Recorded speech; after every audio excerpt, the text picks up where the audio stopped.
Kita ke informasi pertama, saudara. Sebuah truk tronton terjatuh dari jembatan galangan kapal dan menghantam rumah warga di Makassar, Sulawesi Selatan. Satu orang terluka.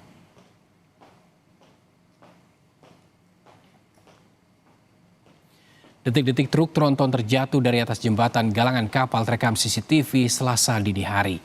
Truk diduga oleng dan hilang kendali hingga tergelincir dan menimpa pagar serta tembok rumah warga.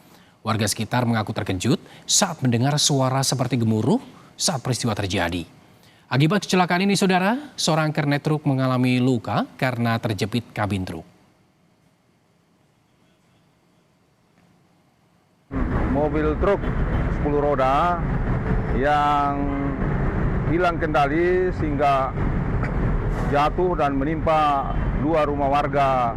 Mereka rencana mau ngantri solar, sehingga pada saat mengantri mengambil terlalu ke bahu jalan sehingga tergelincir masuk ke pinggiran dan menimpa rumah warga.